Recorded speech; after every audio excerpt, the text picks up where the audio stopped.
खुलुमबाय नोंथांमोनखौ प्रकाश नार्जारी यूट्यूब चेनेलाव गोसो गोथारै बरायनाय थाबाय आरो 8टा बाजियावहाय नोंथांमोनखौ गोसो गोथारै बरायबाय आरो लोगोसे दिनै जोंनि स्टुडियोआव दंफैयो जोंनि अफिसाव दंफैयो नोंथांमोना टाइटेलखौ नुबाय जानांगौ नङा होमबा आरो लोगोसे बेनो जाबाय जोंनि सिगाङाव दङ मेहेर वारी आरो लोगोसे सासे दंबावो नोंथांमोना बेखौ सिनायखायो एक्सट्रा इउटिउबार नङा होमबा बाट बिथांनि मुङा मा बिथाङा निजेनो खोन्थाना लासिगोन आरो बिथांनि मुङानो जाहैबाय खोमदोन खुलुमबाय आंनि मुङा खोमदोन नार्जारी बेनिफ्राय आंनि चेनेल दं एक्सट्रा इउटिउबार होननाय जाय नामाव आंनि रियेल नामा Khomdon Narzary Saya pilih ya kalau ni kausi नुफैया Setengah ini hari, bapak di jalan. Aku sebenarnya.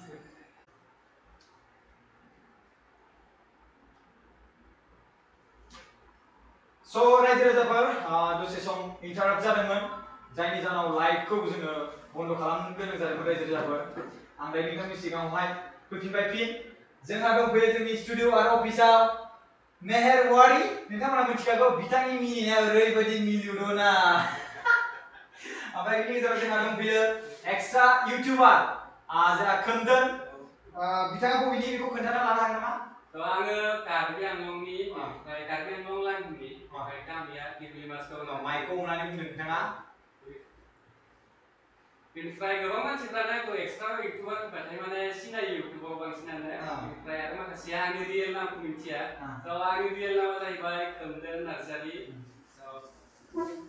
आं दायो जोंनि बे लाइभ स्ट्रिमावहाय आङो सिगांग्रो गिबि जोंहा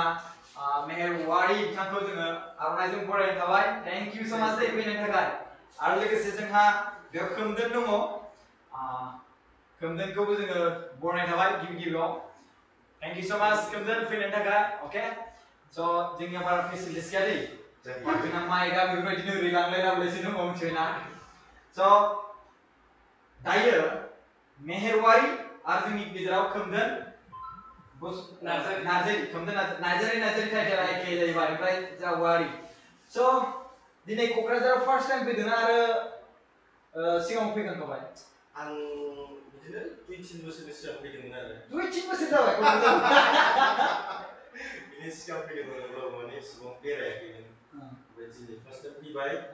फैनानै बहुद जायगाबो बेरायजोबखाबाय आरो ओरै बङाइगावआवहायबो गिदिंबाय एसे हाग्रामा ब्रिजखौबो नायबाय आरो माखासे साबसक्राइबार्स फ्रेन्ड्सफोरखौबो नायबाय लोगो हमबाय जोबोद गोजोननाय मोन्दों आरो सोरखौबा लोगो मोनासै गाज्रि मोना नेक्स्ट टाइम लोगो मोनगोन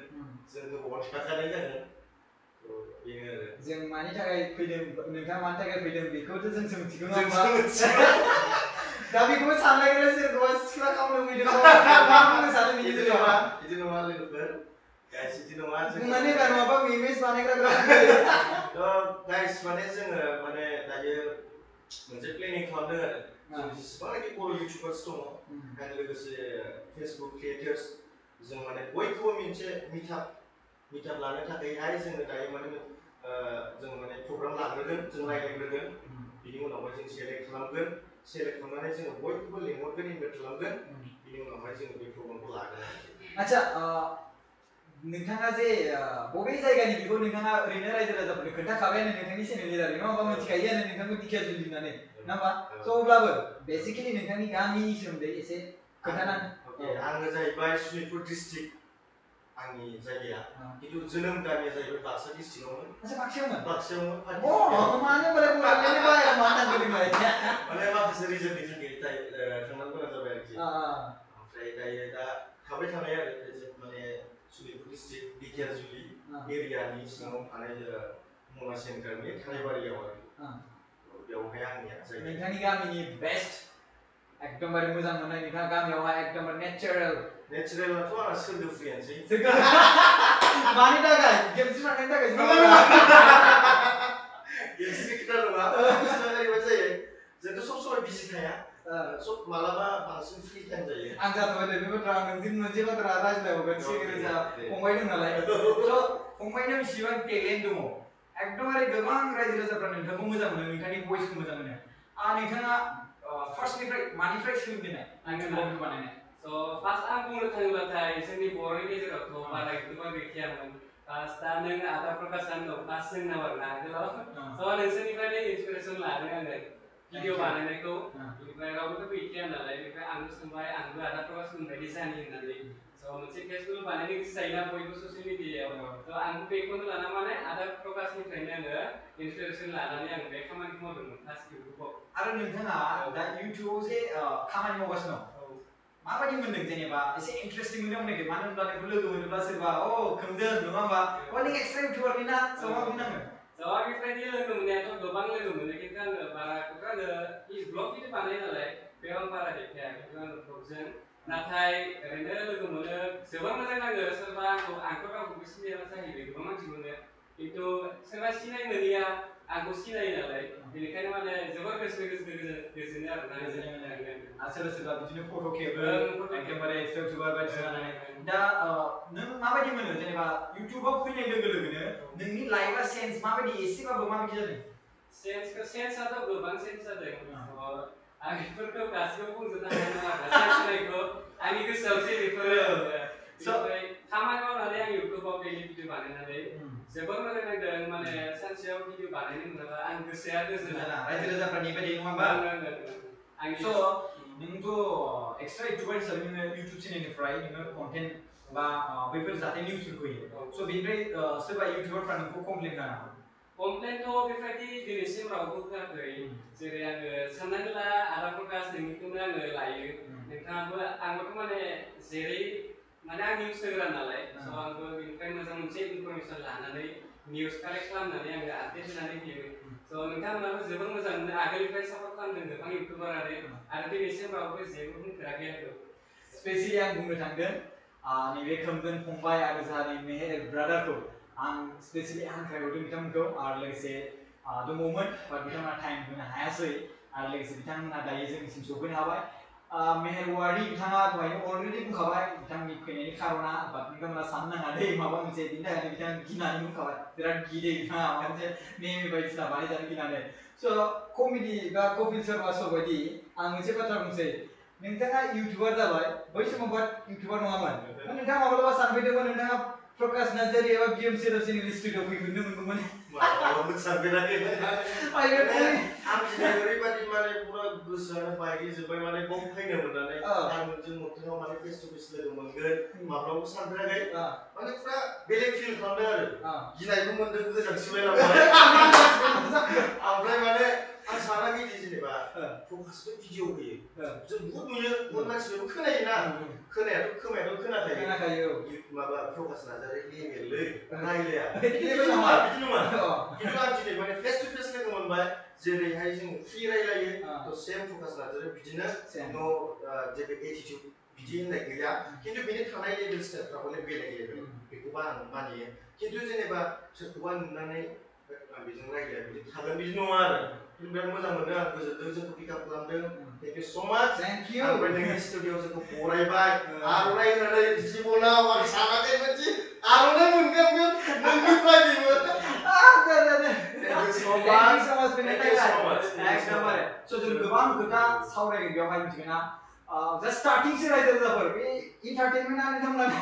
बिथांनि मिनिनायखौ नोंथांमोना नुवाखै जास्ट स्टार्टिं बियो नोंथांमोना बे प्रकाश नार्जारी इउटुब चेनेलाव नोंथांमोना गोदानब्ला बिथांनि माने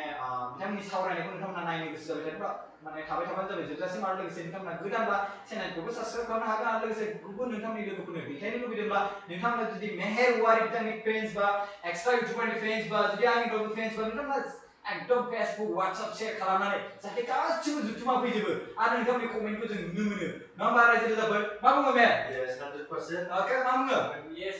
ओके स' दायो जों स्टार्ट खालामसै माखासे बाथ्राखौ जों सावरायबायानो नङा होमबा स' मेहेर नोंथांनि फेभरिट फुड फेभरेटआथ' जोंना प्लेन राइसआनो प्लेन राइस माने दा बुंनो थाङोबाथ' आंना देहायासो मोदोम गिदिर जाबाय जेरै हमना ला जानाय लोंनायाव नोङो नन भेजनि गेजेराव नन भेजनि गेजेरावथ' जोंना अमायानोसै अमा फेभरेट ओमफ्राय ओंख्रिफोरनि गेजेरावथ' माथो होनबावो आलु दालियानोसै आलु दालि बिमानि बे मालाबा मैगं फानना आग्लायनायफोरा आलुफोरखौनो जानायानोसै बेजोंनो खालामनांगौ बेजों मिनिखायो खिन्थु मेहेरा ओमफ्राय ना स' रायजो राजाफोर दायो आं खोमदेनाव दंसै खोमदेन फंबायनि हा गार्लफ्रेन्ड गिदिर गैयालै आंनिया गोबां मानसिफोरानो सोङो गार्लफ्रेन्डखौ आंनियाव आं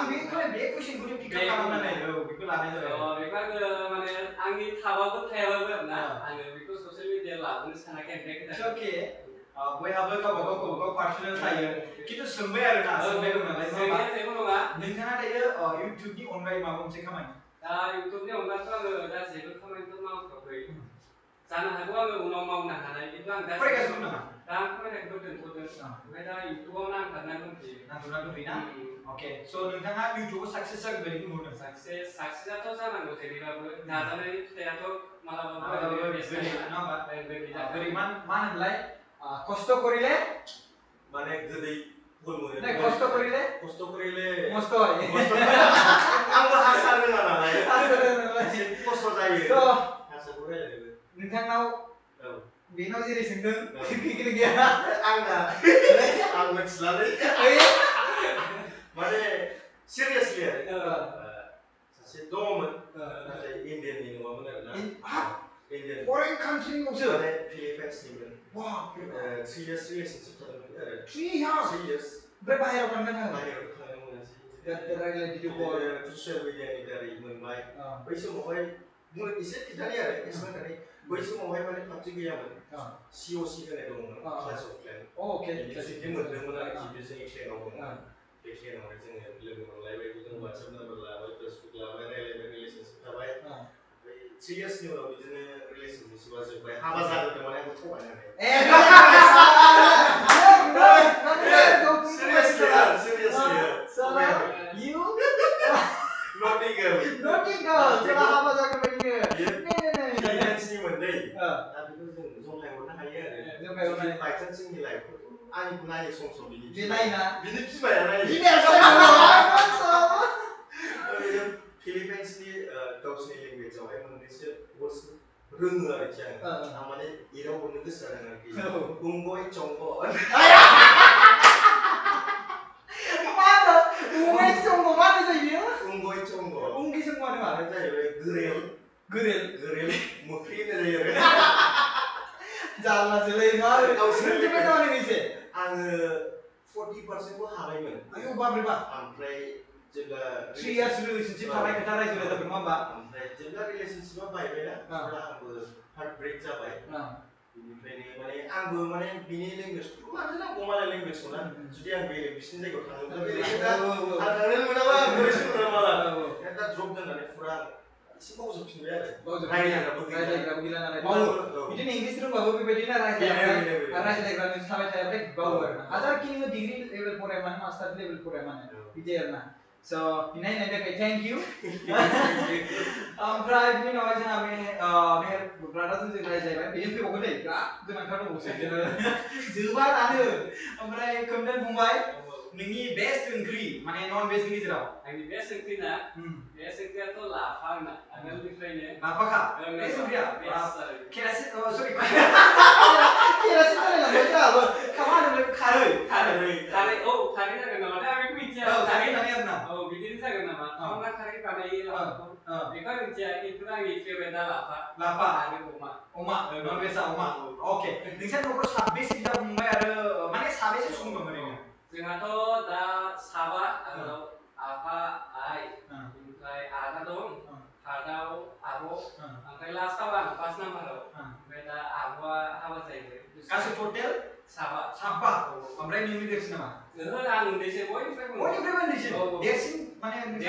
देरसिन आदा ओके ओमफ्राय माने हौवासा हिनजावसा आरो हौवासाफोरनि गेजेराव हौवासाया देरसिन हिनजावसाया देरसिन हौवासाया नोंसा आदाया देरसिन नङा होमबा ओमफ्राय बिनि गेजेराव नों उन्दैसिन माने नोंहा बिब' सानै दङ जाहैबाय सासे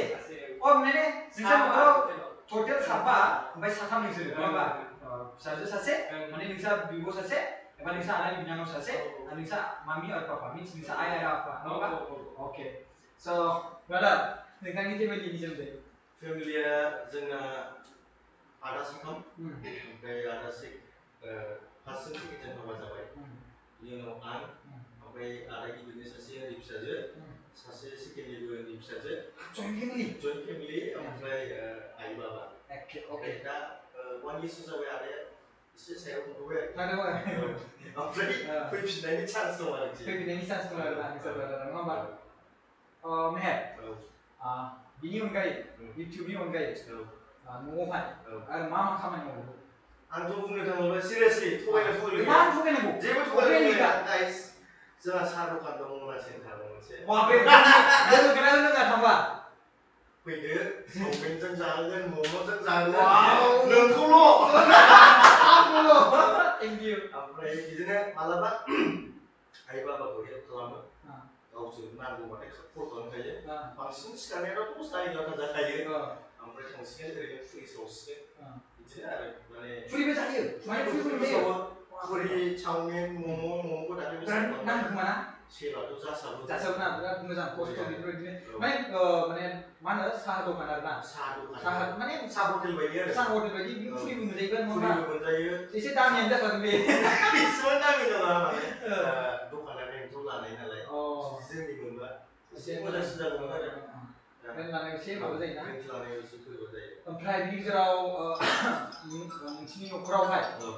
ओरैनो साख्रि मावनायफोर सोरबाफोर साख्रि मावनायाथ' दा बुंनो थाङोब्ला जेनेबा ब्रादार दङ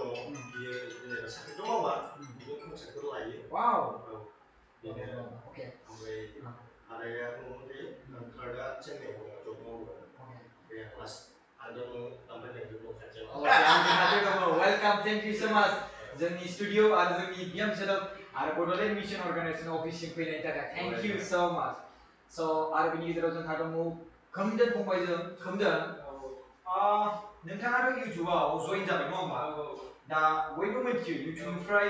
आर्निं जायो होननानै नङा होमबा स' नोंथाङा बेसेबांसो माने मानाव मान्थलि बा दान मोनसेयाव बेसेबांसो खामायो दानसेयाव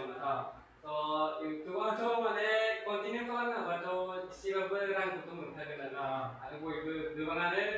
प्रायखौनो जायो माने बयबो एसे एनै मोननो थाखायसो फैयो इउटुबाव बयबो स' बेनि गेजेरावनो आंबो सानफ्रामबो कन्टिनिउ भिडिअ होयो सानसे साननैयाथ' गेप जाखागोनानो स' बेनि गेजेरावनो आङो मासाव माने आंनि नांगौखिनिखौ आङो बुथुमना लानो हायो आरो इउटुबनिफ्राय बेसिकलि नों बेसेबांसो फरायनाय आङो ना क्लास 12 पास ना अके थेंक इउ सो माच ओमफ्राय नोंथाङा आंनि इनकामखौ इनकामखौथ' आं माने रेगुलारलिबो भिडिअ होनाय जाया कन्टेन्ट मोना आङो हमना ला आं भिउवार्सफोरखौ मिनिहोनो हानांगोन एन्टारटेनमेन्ट खालामनो हानांगोन नालाय नागिरबाबो मोना ओंखायनो मालाबा समाव हाद्रायैखाय ब्लग भिडिअ लाबोयो अमा हांनाय दाउ जानाय होनायजोंनो माने 2 मान्थ्सजों नङाबा 3 मान्थ्सजों दा 3 मान्थ्सजों खनसे मोनदों दाख्लै बिदिनो एसे आरो 10,000नि एबाव मोनदों आरो एसे जथेस्थ' माने ओरैनो थास्लाय इउटुबा जेनेबा लाइफ टाइमनि थाखाय दं आरो जेनेबा लाइफ टाइमबो थानो हायो खिन्थु जेनेबा पार्ट टाइम जब आरो जेनेबा नों एक्सट्रा समावहाय माबा मोनसे स्ट्राइक जाना होबाय गैला नङा होमबा स' बेनिखायनो पार्ट टाइम सिस्टेमाव नोंथांमोना मिथिगौना जोंहा मेहेर ब्रादारा खोब मोजां मिनियो ओमफ्राय बिथांनि मिनिनाया मोनसे ब्रेन्डेड सिस्टेमनि स' खेबसे मिना होबाय मेंनानै फैबायना ओमफ्राय गारामाबो बायबोबाय बेसेरा हाद्रिबो बारबो हाबबायना ओरै नाहरो ब्लग भिडिअ खालामनायाव हाबो खालामबाय नामा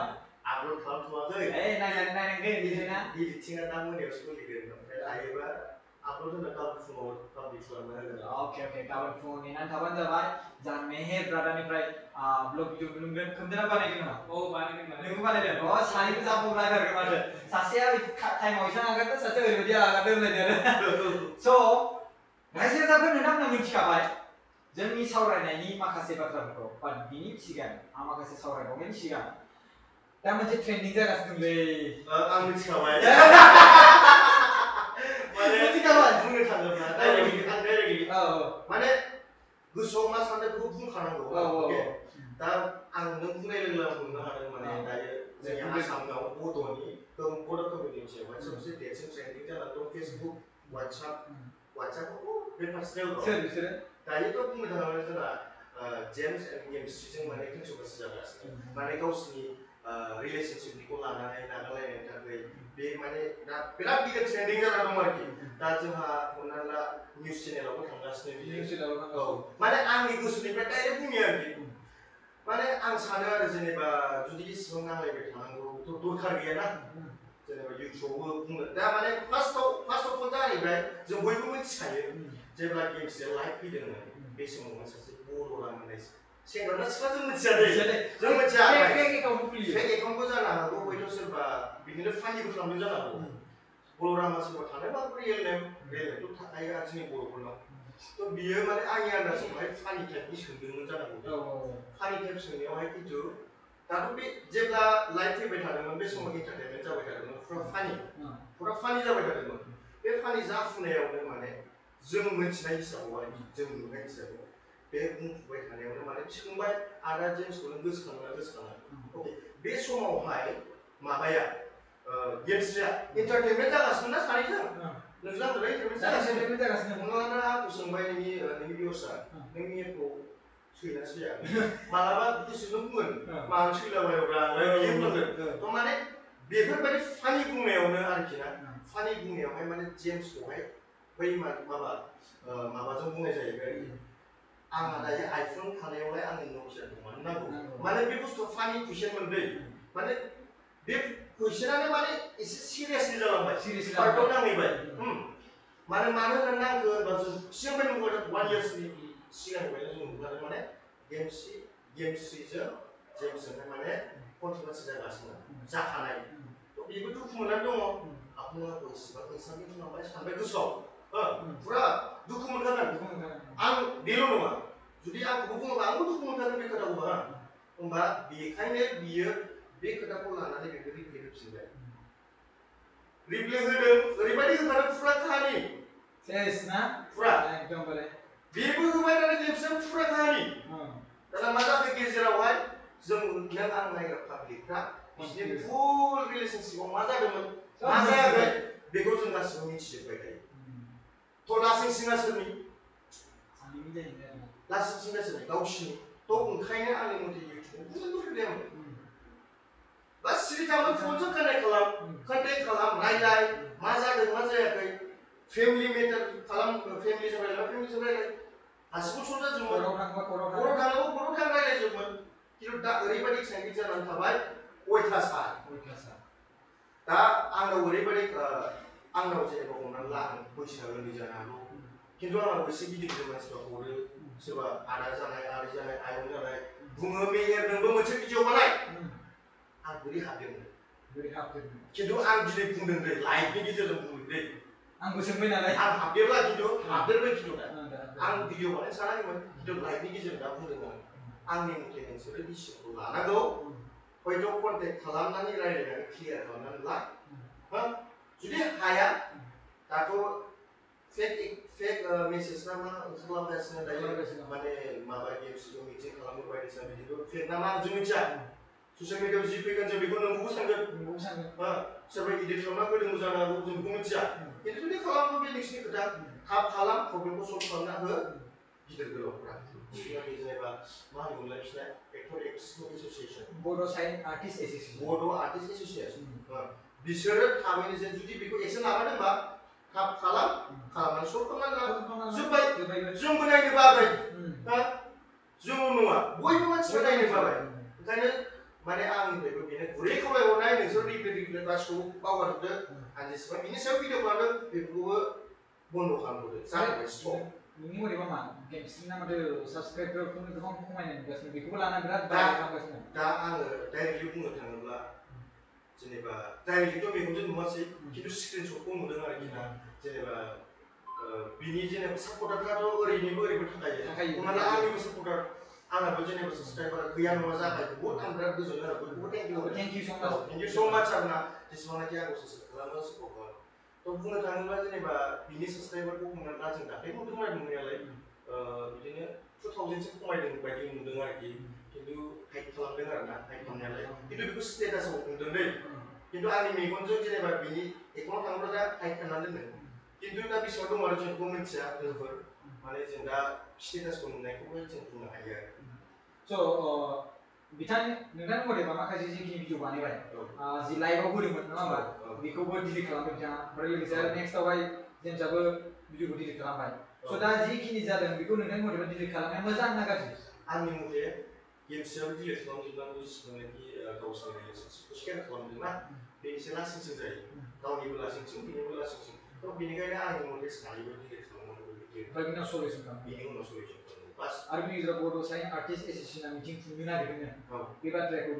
बे बाथ्राखौथ' आं खोनादों निउसफ्रावबो नुलायलांबाय 5 तारिखआव जानो गोनां माथो फावसायबाय खोनादों नायनोसै जोंबो नेनानै थागोन बिसिनि भिडिअखौ हयथ' भिडिअथ' फैखागोन मोनसेबाबो मिटिं जायो मारोबा जुदि खालामोबा जों बेखौ नेनानै थाबाय थागोन जोंबो जेनेबा इउटिउबार नङा होननानै सिरि थानो हाया जोंबो नोंगौ जोंहाबो साबसक्राइबार जाबाय जोंबो बुंनो गोनांगौ जायो खिन्थु आङो माने डाइरेक्टलि बिसिनि सायाव भिडिअ मोनसे एक्सट्रा लागोन होननानै सानाखैमोन खिन्थु जों लाइभआव सोंबाय आं बुंनो गोनाङा बेनोमोन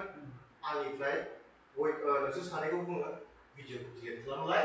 प्रब्लेमखौ सल्भ खालाम रायलायनानै सिरि था बास खतम जेबो दावराव दावसि गैया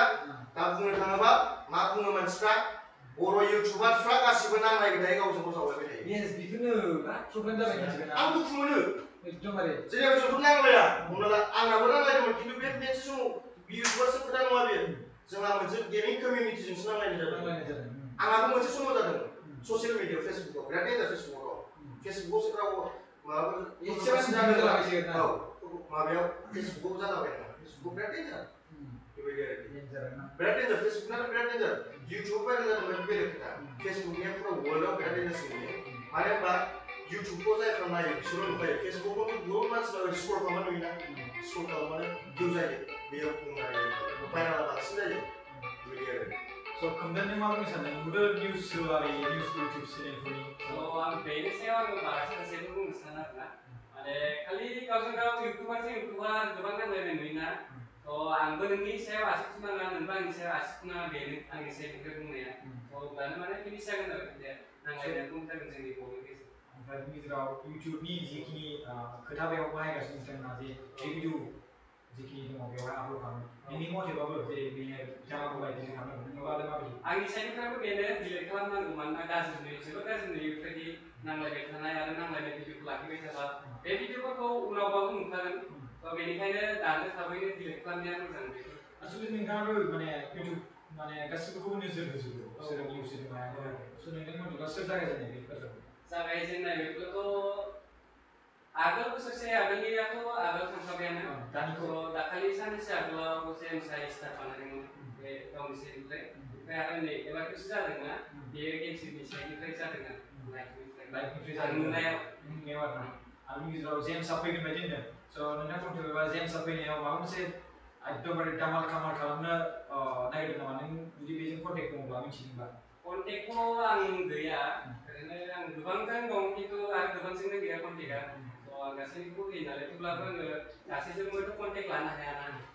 जायखौ आङो मोजां मोनो आरो जायजों आं एसे माने थाबैनो फ्रि जानो हानाय मानसिजों बेजों आं कन्टेक्ट दं आं इसिबांखिनिथ' खोथा मिथिया आङो माने आं जा ससियेल मिडियायाव फैयो बेखौल' होयो आरो आं प्राइभेट खोथाखौ माने आङो बुंनानै होया स' गोबां एन्टारटेनमेन्ट जाबाय दै माखासे बाथ्राया बेयाव दुखुबो जाबाय दायो जों मिनिनानैबो बुंनो हाया मानो होनोब्ला बे जाबाय मालायनि पार्सनेल बाथ्रा नङा होमबा स' दा बेखौ सिमाखौ क्रस खालामसै दै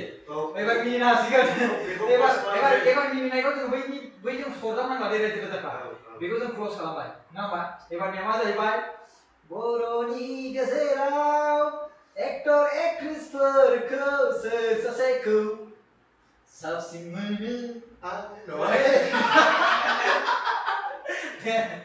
आङो बर'नि एक्टर एक्ट्रेसनि गेजेराव एक्टरखौ ना एक्ट्रेसखौ एक्ट्रेसखौबो एक्टरखौबो खिन्थु एक्ट्रेसखौ बुंगोन ओमफ्राय मानि थाखाय गासिबो आं सैतान गिदिर सैताननि जाबाय आङो माने गासिबो मोजां मोनो नायनो समायना नुखायो जोंनि बर' एक्ट्रेस बादि जेरावबो एक्ट्रेस सरि दै सैतान माने माने सोरबा माबा सानदों सरि माने जाबाय माने पारफेक्ट एन्सार माने बुस्थुआ ओरैबायदि जायो जोंनि बर' एक्ट्रेस बादि जेनेबा जोंनि बर' एक्ट्रेसखौ जानला मोनला सेलेक्ट खालामो ओरैबायदि मोजांखौ सेलेक्ट खालामखायो पुरा पारफेक्ट जायो पारफेक्ट माने गासिबो मोजां मोनो सासे बुंलाबो ओरैनो बुंनो थाङोबा हाबा जाबाय आबो फुजिया ओमफ्राय एक्टरफोरनि गेजेरावथ' दा डेन्जार बारला बारलि मा नामलाय बियो सोरां ओमफ्राय बियो गुन्दा लानायनि गेजेराव गुन्दाया आंबो फसायो गावखौनो बुजायो अब्ला आं सानो आरोखि आंबो गुन्दा सोरबा पार्टआव मालाबा बेलेग पार्टआव लांबा डेन्जार साजिगागो ओमफ्राय गाइस रायजो राजाफोर सोरबाफोर आंनाबो गुन्दा पार्ट दं अब्लाबो गुन्दाद्राय नङा आरोना माने फाइटार पार्ट दं आरोखि अरथि फिल्मावहाय फार्स्ट डिसावनो नुगोन आरोना 90 मिनिटनि उनाव नुगोन आरोना आंनाबो माने फाइटार अरथि फिल्माव दं बिजु एक्टरफोरखौ होयो बिजु एक्टरखौ बिजुखौ आच्छा माबानिया मा नोंखौ दामबाय नामा बे होजायो ओमफ्राय आंखौबो होफिनो बेयो होफिनो ओमफ्राय हायाव नों थैयो नामा WWE गाजाबो बियो आंखौ थैयो नामा नोङो थैनायाथ' जेननाय जाहैबाय एक्टर नालाय उन्दैयाथ' जेनखायोना गाजाबनानै जाबाय आरो आङो ओमफ्राय नोंलाय बर'फोरनि गेजेराव एक्टर एक्ट्रेस एक्ट्रेस बयनिखौबो बयहा टेलेन्ट दंबाय एक्सट्रानो रावखौबोथ' आङो पार्सनेलि बुंनो हाया थेवब्लाबो आंनि साइडनिफ्राय आबुं मिथि मिथि नार्जारी ओके ओमफ्राय नों एक्टरफोरनि गेजेराव ना सोरां सानैनिफ्रायबो कमेन्ट मोनबाय फंबाय नोङो ओमफ्राय नैबे ब्रादाराबो आरो फंबाय खोमदोनाबो नोंखौ बिराद मोजां मोनबाय नोंना माने फेभरेट जाहैदों बिसोर सानैनि अके ओमफ्राय बिनि गेजेराव बलिउडनिफ्राय बुङोब्लाथाय मा बुङो टाइगार श्रफ बाग्लाबासिखौ बिराद मोजां मोनो नामा नोङो मोजां मोनो ओमफ्राय एक्ट्रेसफोरनि गेजेराव एक्ट्रेसाव ना बेयाव आगोलाव आलिया भाटखौ मोजां मोनोमोन माथो सानै लियनखौ मोजां मोनो बिदि नङा दाबो आलिया भाटखौनो मोजां मोनो दाबो आरोना ओके स' नोंहालाय आं माने हिन्दी बारा नायखाया नालाय बारा एक्टरफोरनिखौ दा मिथिखाया एक्ट्रेसफोरखौ मिथिखाया बर' बांसिन नायो बारा इन्ट्रेस्ट गैया माने मुभिफ्रावहाय जोंनि बर'खौहाय एसे नायसाबबाय दै नायाखै नङा नायबाय होमबाबो नामफोरखौ मिथिजोबा आरोना मुभिफोरनि नामखौ मा आरो आं अरथियाव गादों नालाय बर'फोरनि गेजेराव गुन्दानि गेजेराव आंनो बे मोनसे गुन्दानि दं होनायनिबो हायो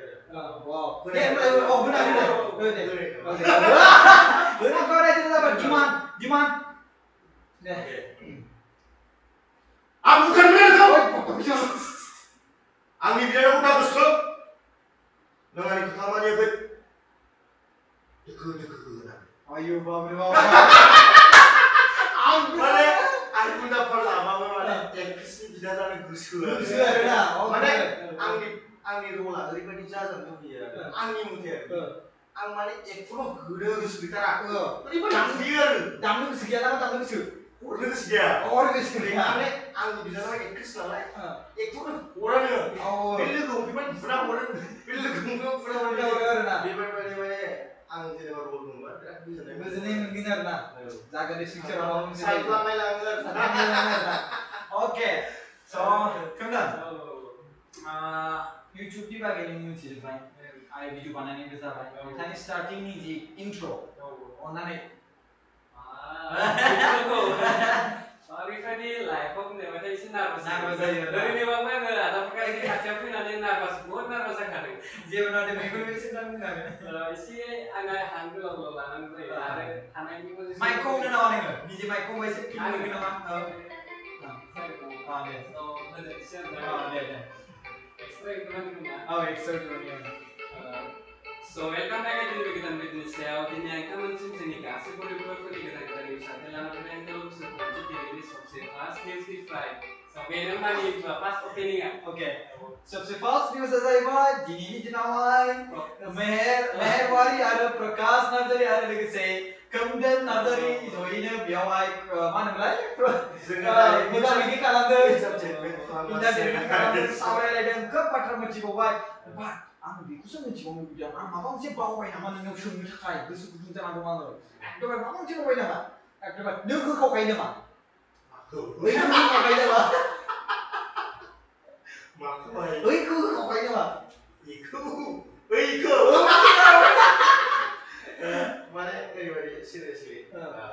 जेब्ला इउटुबाव ओंखाराखैमोन बे समाव एसे डेन्जारमोन होखावोमोन ओमफ्राय दा जेरै इउटुब हाबनायजों एसे चेन्ज जाबाय ओमफ्राय गावखौनो एसे जेनेबा एसेबाबो चेन्जआव फैदों बायदि माने फिल खालामबाय थादों आरो गावखौनो गाव एसेबाबो ओमफ्राय 하바야थ' गैला दा होमबाबो फिक्सखौ फिक्स गैथ'वा फिक्स गैथ'वा खोमदोनालाय माब्ला बे हाबा जानायखौ दानो बुंनो हाया दे आं सानाखै आरो हाबा जानायनि दा जेबो सानथ'वाखै फिउचारखौ नायग्रोनांगौ बेनो फिउचारखौ नायग्रोनांगौ ओमफ्राय गेजेराव सानगोन आरोना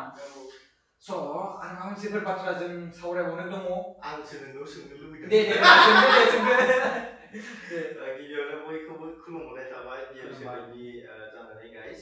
जोङो जे प्रकाश ब्रादारनाव फैदों आं माने मोनसे फिसा माने फानिसो सोंगोन दे इसिबां माबा आं रोंखायाबो आं रावखौबो इन्टारभिउबो खालामफेराखै गोसोबायदि अपेन कुइसन आं माने एसे फानि टाइपआवबो सोंगोन नों बिराद हेन्डसाम नों ओरैबायदि हेन्डसाम ओरैबायदि किउट थेंक इउ ओमफ्राय नोंना गार्लफ्रेन्ड दंना गैया गार्लफ्रेन्ड दाख्लै बावैहाय बेसेबांबा गोबाव जाबाय दै जानाया प्रान्जलाबो फैदोंमोन आरोना गार्लफ्रेन्ड गैगोना गैया होनना सोंदोंमोन आरोना स' बेसिकेलि आं बुंगोन ना गार्लफ्रेन्डआथ' जेब्ला आङो बै समावहाय प्रान्जलाव फरायदोंमोन ना अब्ला आं दंमोन दै खिन्थु बेवहाय जोंनि गेजेराव बिराद मिसआन्डारस्टेन्डिं जाबाय आरोना मिसआन्डारस्टेन्डिं जाबाय आरो बिथाङा एसे जों समब्रा-समब्रि आरोना आं माने जोंनि मोजां मोनलायनायनि गेजेरावहाय समब्रा-समब्रिबाबो आं बेखौ जे टर्चार बा माबा मोनसे नेग्लेक्ट बेफोरबायदि गैयामोन आरोना सिदा सादा बुंखानोसै आं बै समाव दा खिन्थु आंनाव गैया अके स' बै समावहाय आंनाव बेबायदि बिराद टर्चार बायदिसिना दंमोन नालाय टर्चार बायदिसिना जादों नालाय बेजों रायज्लायनायाव गोबां माने बिथाङा गुबुनजों बेरायहैनाय मानाय सोब लाभ स्ट'रिनि बाथ्राखौ आं बिनिफ्रायसो मिथिनो मोन्दों सिनायनो दुखुआव दङ आंनाव दाबो मिथिबायना बेसेबां गोसो होनानै आरो बे समाव आं मोजां मोननानै गावखौनो गाव कन्ट्रल खालामदों बिथाङा गुबुनजों बेरायहैयोमोन गुबुनजों थाङोमोन बबेबा जायगायाव थायोमोन बेरायोमोन हर थाहैयोमोन बाट बेफोर बाथ्राखौ आं मिथिजोबो आरो लोगोसे मा मोनसे बाथ्रा मिथिबायना जों जे लाइभ लकेसन नायनो हायो ना नों मिथिया लाइभ लकेसन नायनो हायो स' बे लाइभ लकेसनखौ आं बानायना दोन्दोंमोन नुखायो बिथाङा थगायब्लाबो आं मिथिखायो बबे जायगायाव दं बबे जायगायाव गैया आरो मोनसे बाथ्रा मामोन कि कल रेकर्डखौ आङो लाइभ माने खोनासंनो हानाय गोहो दंमोन आंनाव आरो लोगोसे बे केमेराखौनो आङो नायनो हायो बिथाङा जुदि मबाइल दांदोंब्लाबो बे मबाइलाव जेनेबा सोरबा आगोलाव दं नामा जुदि नेट दंब्ला आं बेखौ नायनो हानाय गोहो दङ मिथिबायना ओरैबायदिसिम आंनाव गदों आरोना खिन्थु बिनि जायगायावहा आं कड होनानै बेयाव मोनसे सिस्टेम इनस्टल खालामनांगोन आरोना बेखौ आंनिफ्राय ओमफ्राय बेखौ इनस्टल खालामनाय लोगो लोगो मिथियो आरोना स' गासै खोथाखौ मिथियो अब्लाबो खोथाया बियो माखासे बाथ्रा गेजेराव गोबां गोरोबलायैनि गेजेराव जों सानैनि गेजेराव माने गारलायलायनाय जाबाय आरोना मिसाखौ मावनो बेखौ आंखौ गारबाय आंबो बेखौ गारबाय जों सानैनि गेजेराव खुसि आरो लोगोसे जोंनाव बेबो गावनि लाइफआव खुसि जों मालायनि बायदि बेफोरबायदि बेगबो मुंगां जों नांलायनो गोसो गैया आरोना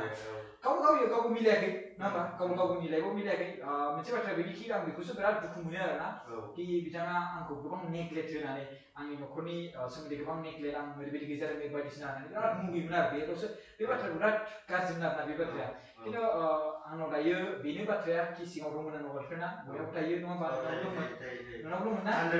अके सोरनावबो दं खायसे गासिनावबो गैद्राया बेखौ आं बुंगोन माने खायसे बिदिनो आजिखालि कमन जाथारबाय आरोना कमन जाबाय आरोना बिनि थाखायनो बुंदों आरोना सोरनावबो थाद्राया बेबो नङा कमन जाथारबाय खोमदोन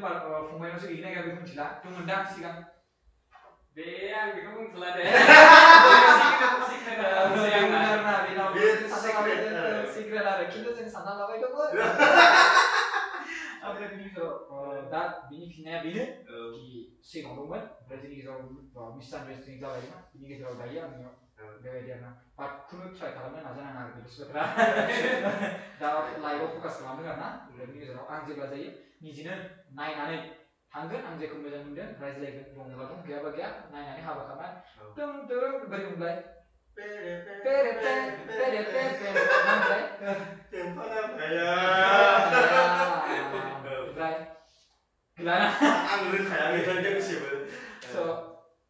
आं मोनसे खोथा आरोना जों उन्दै समावहाय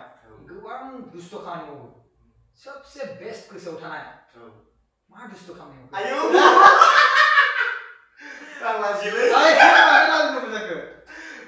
स्कुल टाइमावहाय उल्था बेग जानो बारबाय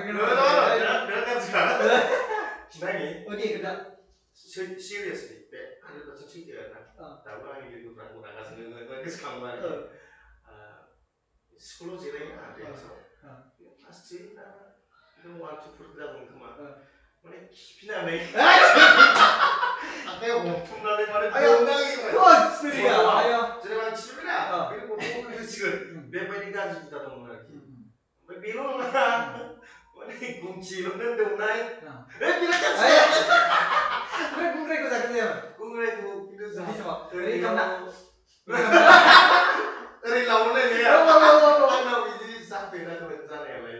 उन्दैयावहाय आं गोसोआव थाजासेयाव आरोखि गोसोआव थायैसिमावहाय बिदिथ' जाफेराखै खोमा माने आइ बाबाया बिराद ओमफ्राय सोरबा बुगोना बुवाखै? आं बिराद बुलायोमोनलै दाबो दङ जुदि लाइफआव नायफ्लांदोंबा निमाहा बिनाय थाबाय नङा निमाहा बिया आं बुंनि आरो जाबेस ओमफ्राय आंनि फंबाय दैमुनसान ओमफ्राय बिदिनो सोमदोन जोङो माने बिराद बुलायोमोन स्कुलाव क्लास 3, 4, 5 आव दा लोगो जाबाय नङा उन्दै समाव आरोखि दाथ' लोगो दाथ' देरजोब्बाय दा बुलायला खिन्थु मालाबा बिदिनो नांलायनायाव बुलाय नामा होनफ्लाङो कमेडियै फानि आरोना खिन्थु बिराद बुलायोमोन स्कुल समावहाय खिन्थु गोसोआव दङ मोनसे माने आंनिनो क्लास फ्रेन्ड जाखब होननाय क्लास 3 मोन खोमालाय बे समावहाय ना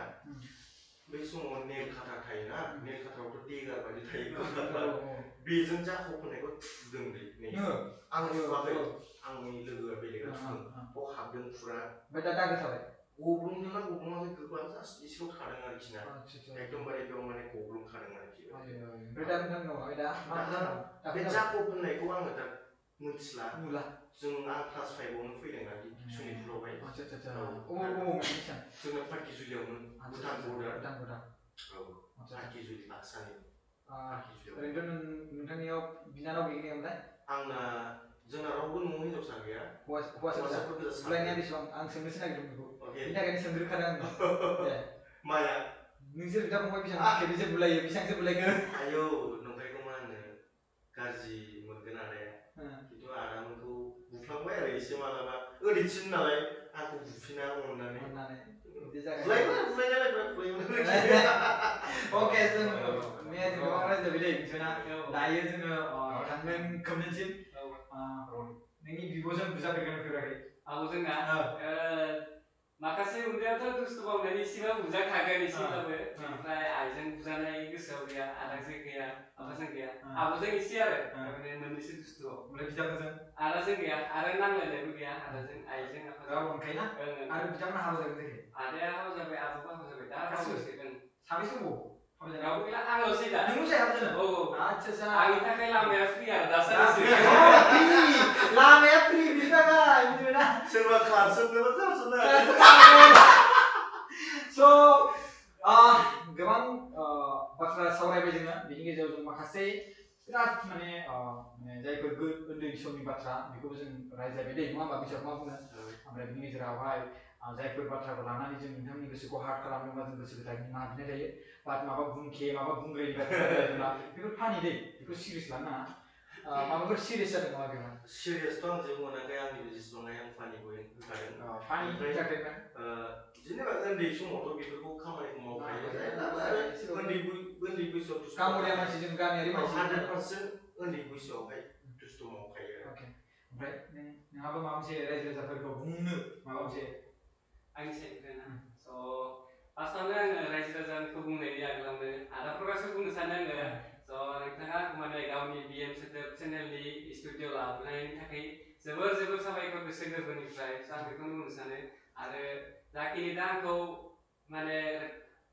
आंनि जाखिनि साबसक्राइबार आंनि लोगोफोर बिथांमोना जेरैबायदि अनबोगासिनो दं स' बेबायदिनो उनहालागैबो अनलांबाय थागोन होननानै आं गोसोनिफ्राय निस्सय माने गोसो गोथार गोसोखौ आं हास्थायनाय थाबाय प्लिज सापर्ट खालाम फंबायखौ आरो लोगोसे नैबे ब्रादारखौबो 1 लाख साबसक्राइबार जाहांथारसै सानैखौबो 1 लाख साबसक्राइबार बानायना हो आंनि जेसेबांखिनि फेन्स दं 2 लाख 10,000 11,000 जाबाय बिथांमोननिफ्राय जेसेबां रावबो साबसक्राइब खालामाखै बिथांमोना थांनानै जुदि मोजां मोनोब्ला थांनानै साबसक्राइब खालामबाय था स' आंनिफ्राय बेसेबांखिनि साबसक्राइबार दं थांनानै जों गासिबो खौसेथि जालायनांगौ नङा होमबा खौसेथि जालायनानै जों जौगालायनांगौ मदद खालामलायनांगौ स' दिनैनि बे भिडिअ'आ जोबथा लामायाव फैबाय माबाफोर बुंबावनो दंब्ला खोमदोन ओमफ्राय लोगोसे मेहेर आंनिफ्राय मोनसे बुंनांगौ आरो आं माने मोनसे एमिं माने मालाबा सानफ्लाङो आरोखि ना बे साननाया जाहैबाय जेरै जोंहा बुंनो थाङोबा आउटआवहाय जेनेबा कापिल शर्माफोरनि बायदि श' थायोना बेखौ जों बानायगोन आंबो माने जोंनि बर'आवबो बिदि थायोब्ला आं बिराद गोजोननाय मोनगौ आरोखि मानो होनबा जोंनि बर'आव ओरैबायदि कमेडियान मानसिफोर दङ ना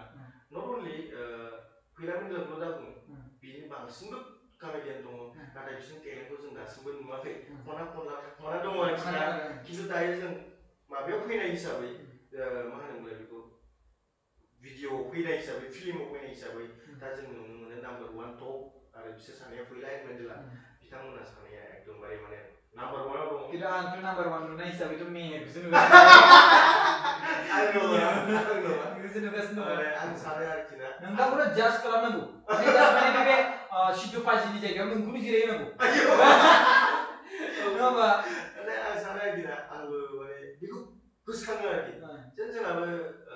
हमनानै ला दाथ' बिटिआरनि माने चिफ मोना जुदि बे खामानि मावनो हायोबा बिराद मोजां जागोन जों बेलेग हारिनि बेफोर कापिल शर्मा श'फोरखौ कालचारनि जों बेखौ नायनो गोनां दरखार गैया जोंनि बर'आनो जौगागोन जोंनि बर'आवनो आरो साबसिन कमेडियान ओंखारबावगोन दा बयबो गोसो होगोन कमेडियान ना बयबो आरो नङा बयबो होगोन ओमफ्राय आरो माबा मोनसेबाव आरोथ' आं बेखौनो बिराद सानो आरोखि बेखौनो सानो ना you are selected जुदि जों बानायब्ला आं बानायब्ला oh my god you are selected as a judge thank you so much Prakashku गोसो गोरबोनिफ्राय नै जुदि आं खालामोबा दे oh yes मिनिनायाव लाखाथारगोन आं मिथिना खिन्थु सेलारिया गैयालाय दा so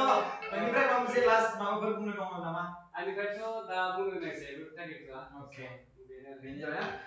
So guys, thank you so much. भिडिअखौ नायनायनि थाखाय जोबजासिम आरो लोगोसे एन्टारटेनमेन्ट खालामनो हाबाय जों बेखौ मिजिंथिबाय नोंथांमोना दिनैनि हराव आलो गोजोनै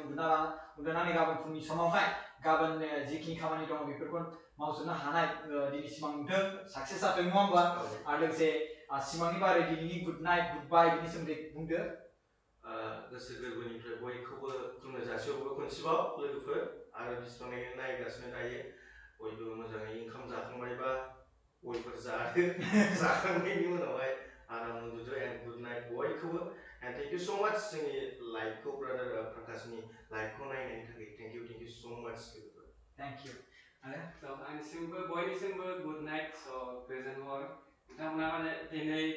जाखिनि जों रायज्लायबाय बेखौ माखासेखौ नोंथांमोना सिरियास लानाङा जों जास्ट जबसो खालामदों आरोना माखासे खोथाखौ बेनिफ्राय माखासेया मोननैसो ओरैनो रियेल जानो हागौ नाथाय माखासेया ओरैनो जों एन्टारटेनमेन्ट हिसाबै लादों नोंथांमोना माने बेखौ गाज्रि मोननाङा स' गुड नाइट बयनिसिमबो So thank you so much guys Prakash Narzary YouTube channel नोंथांमोना गोबाव समसिम थानायनि थाखाय मेहरबारि आरो लोगोसे जोंनि खाथियाव दं खोमदोन नार्जारी बिथांमोना जोंनि स्टुडिअ'आवहाय बा जोंनि अफिसावहाय आलासि महरै जिरायना दङ लोगोसे फैनाय लोगो लोगोनो आं बिथांमोनखौ दसे जिरायहोनानै 5 मिनिटल' जिरायदों बिथांमोना बिनि गेजेराव डाइरेक्टलि लाइभ खालामबाय ओमफ्राय बिनि गेजेराव सरि फर देट नोंथांमोनखौ जिरायहोयैनि थाखाय बिनि गेजेराव जोङो दासिमबो साहाखौनो लोंहोनो हायाखै गारजोबनानै